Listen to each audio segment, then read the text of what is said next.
International Women's Day na Lakpada Manipur THOKLIBA NUNGAITABA THOUDOK SING ASI LOISHINDUNA Tangdu Leitaba Lamdam Oirasanu HAINA MAHUD Minister YUMNAM Khemchand YAIPHA PAOJEL PIRAKLI Invest in Women Accelerate Progress Haiba Team da ngasi malem sin batungna pangthoknariba International Women's Day gi thoramgi sarukamoina Manipur State Commission for Women na Thongzu Apunba Women Multipurpose Cooperative Society Limited TAWMCSL ga khushamnana sinduna ngasi Imphal Hotel gi Sangai Conference Hall da pangthokiba thoram amada wafam asi Minister Yumnam Khemchand phongdukibane Manipur State Commission for Women gi Chairperson Salam Ulka, Manipur State Rural Livelihood Mission gi Mission Director N Vandana, TAWMCSL gi President N Bimola amadi atay masak naiba miyoy kyana thorum gi maroiba mitunglen singwena sarkyaduna pangthokiba thoram aduda Minister Y Khemchand hai Ngasigi malem asida nupi oibi singna chobo thodang kaya lauduna lakliba kaya adu singthaba amadi pungning thogat poina ngasigi nupi gi numit palan thoram ase pangthoknaribane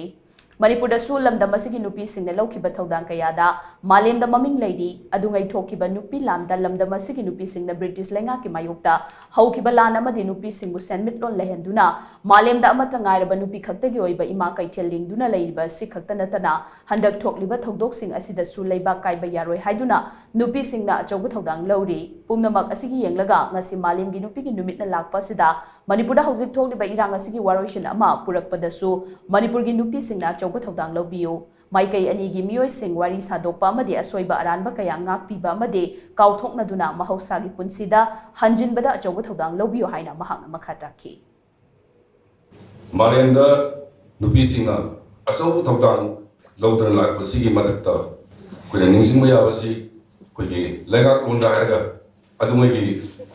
nupi lang matamda ima ibin singna matamda da ibung ikwama yambu soktana baina khalaga anda adumba mapanda sing puthupagi sing tagotokpa du thingdana asoba lenga hongtokpa ngamiba ima ibin sing du kuini sing muthui prithivida amata leitaba ima kaithelena ku ima singna Pisal sa tawjaraga masagi kaithen ri senilon chairam bagi dumba soba kanoma mami maka samaj ka tal le hobi aduna thoki irang kaya dasu Manipuri sene se mai bin kaya na samasu kya sokdana bi tamta ain garekna